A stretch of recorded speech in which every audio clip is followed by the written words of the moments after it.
Assalamualaikum warahmatullahi wabarakatuh. Halo semua, nama saya Hanum Faida Palapu, biasa dipanggil Hanum, NIM 2012021 dari kelas E, jurusan Teknik Informatika Strata 1, Stikom Yelindo Kupang. Pada video kali ini, saya akan membahas mengenai modul 4, yaitu bekerja dengan Node.js. Dalam Node.js, terdapat banyak modul dan kelas yang memiliki fungsi spesifik yang biasa disebut dengan Node.js API atau kepanjangan adalah Application Programming Language Interface atau pustaka standar-standar library. Pada modul kali ini, saya akan menjelaskan tentang materi-materi esensial yang perlu dipahami pada saat kita bekerja dengan lingkungan Node.js. Dalam bab ini, kita akan membahas tentang konsep dasar dalam Node.js dan penggunaan modul-modul maupun kelas-kelas penting yang telah disediakan di dalam Node.js. Kita mulai dari materi pokok yang pertama, yaitu konsep-konsep dasar Node.js. Sebelum melangkah lebih jauh ke pembahasan selanjutnya, pada bagian ini kita akan membahas sekilas tentang konsep-konsep dasar dalam Node.js agar Anda dapat memahami cara kerja dari aplikasi yang dibuat menggunakan Node.js. Yang pertama yaitu pemrograman event-driven. Tulisannya dapat dilihat di layar. Di dalam proses eksekusi kode Node.js menggunakan mekanisme event-driven, dalam mekanisme ini, suatu aksi akan dilakukan ketika kejadian atau event tertentu terjadi. Mekanisme event-driven pada umumnya digunakan pada aplikasi berbasis GUI atau pada saat kita menggunakan JavaScript. Untuk memanipulasi objek DOM atau Document Object Module di lingkungan web browser, sebagai contoh, suatu aksi akan dilakukan setelah tombol tertentu diklik atau setelah item di dalam combo box diubah. Aksi biasanya ditulis dalam bentuk fungsi dan sering disebut sebagai event handle kode yang digunakan untuk menangani event tertentu. Pada saat aplikasi Node.js dieksekusi, Node.js akan menjalankan event loop dan aplikasi akan berada di dalam keadaan diam atau idle sampai mendengarkan atau menunggu suatu event terjadi. Sebagai contoh, ketika terjadi permintaan dari komputer klien, aplikasi Node.js akan mendeteksi permintaan tersebut sebagai event dan akan menjalankan fungsi yang dijadikan sebagai event handle. Perhatikan contoh kode di layar. Pada contoh di layar, kita membuat objek dari kelas HTTP server atau kelas server yang berada di dalam modul HTTP.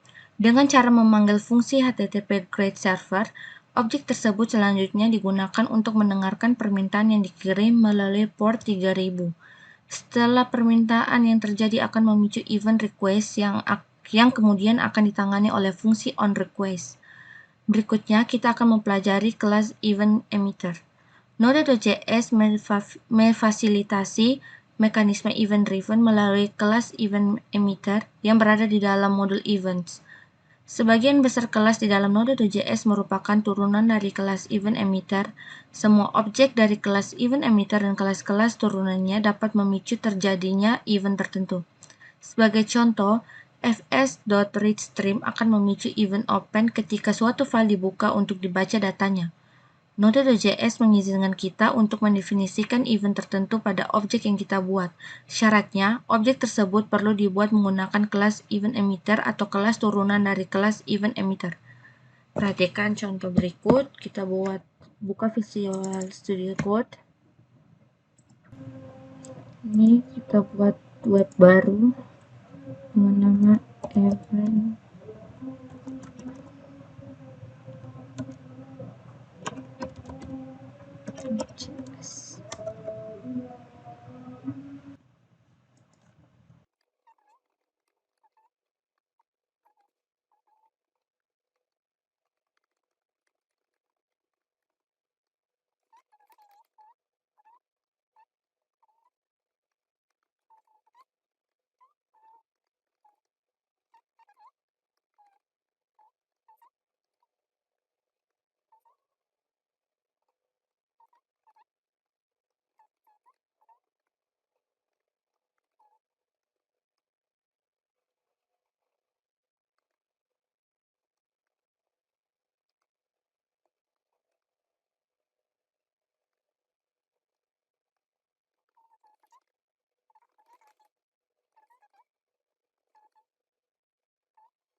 Selesai.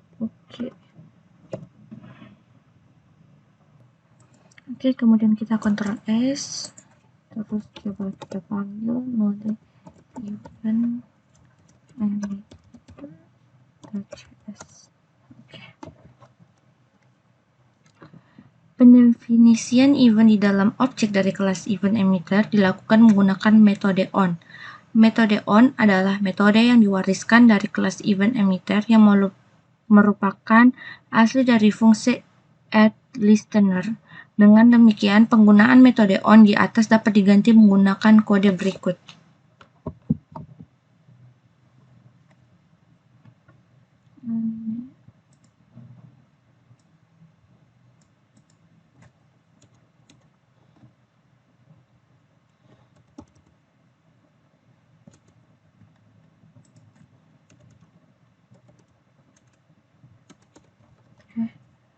Kita coba Ctrl S, kita panggil ulang. Mode event. Oke, sama. Kita ganti on tadi dengan add listener, maka hasilnya akan seperti berikut. Hasilnya akan sama.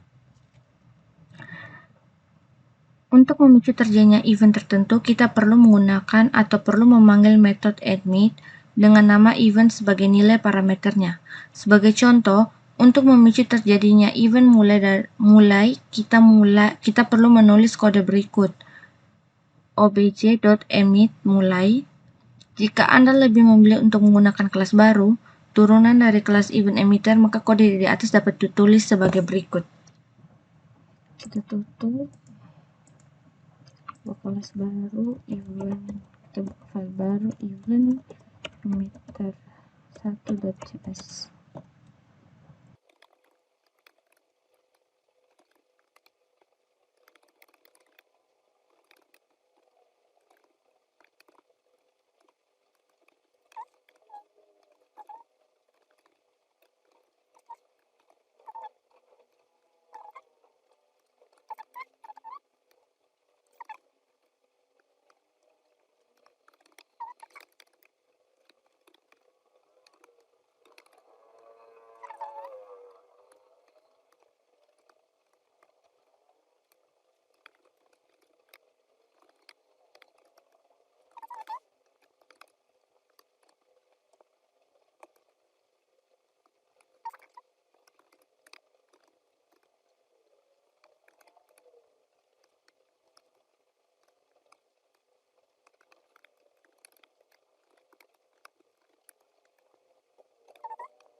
Kita coba panggil mode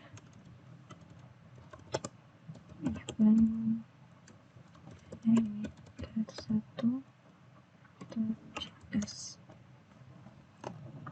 Blocking I/O dan non-blocking I/O. Terdapat dua metode yang dapat digunakan untuk melakukan operasi input atau output di dalam Node.js, yaitu blocking input-output dan non-blocking input-output.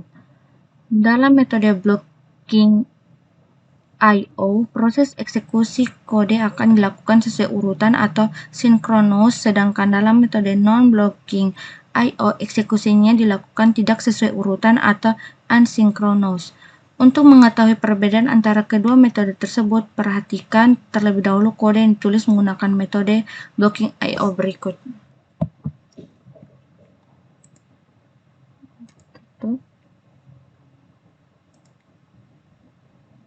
buat file baru dengan nama blocking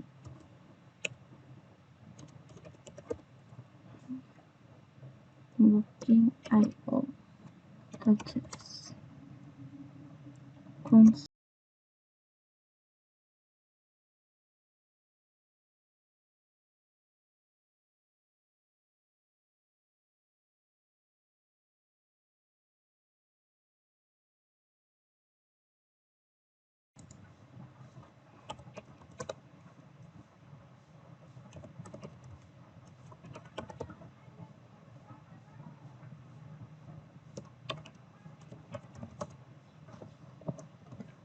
Pada metode blocking IO seperti di layar, perintah program akan dieksekusi sesuai dengan urutannya. Artinya, perintah kedua akan dieksekusi setelah selesai dikerjakan. Demikian juga dengan perintah ketiga yang dikerjakan setelah perintah kedua selesai. Selanjutnya, perhatikan kode berikut yang menggunakan metode non-unblocking.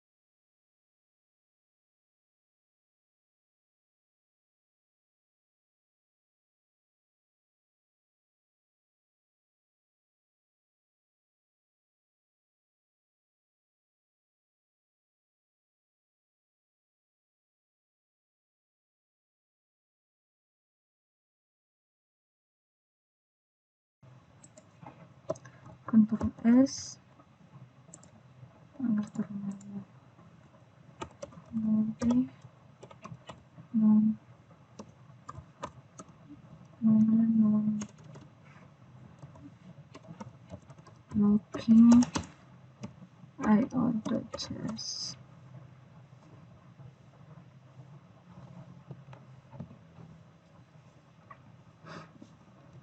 Kali ini perintah tidak dieksekusi berdasarkan urutan. Pada contoh di layar tadi, kita menunda eksekusi perintah kedua selama 2 detik menggunakan fungsi setTimeout. Sambil menunggu waktu tunda selesai, Node.js akan mencoba untuk menjalankan perintah-perintah yang lain terlebih dahulu yang dapat dieksekusi.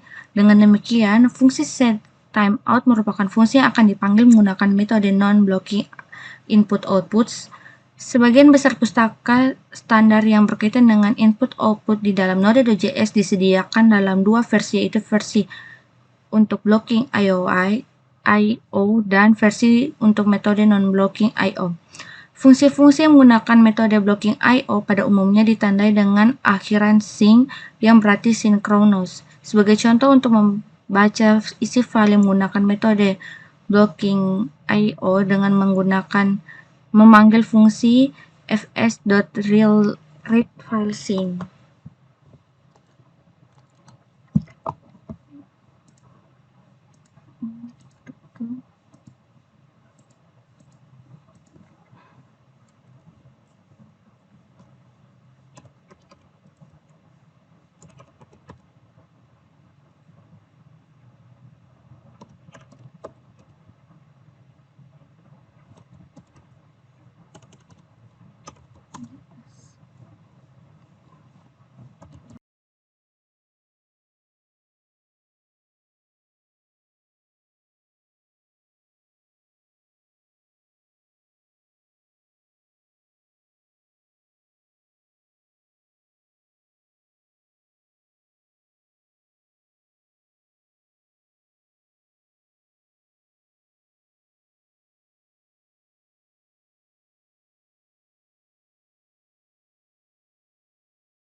Kita coba jalankan.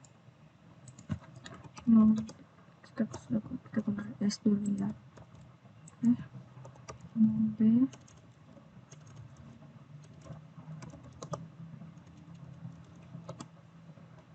looking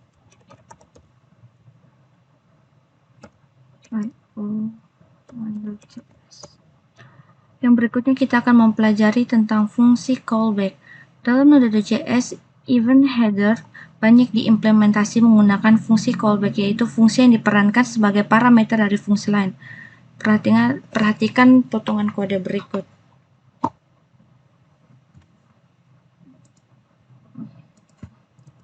Contoh 1.js.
Baik, penjelasan singkat dari saya. Apabila ada kesalahan mohon dimaafkan. Terima kasih. Wassalamualaikum warahmatullahi wabarakatuh.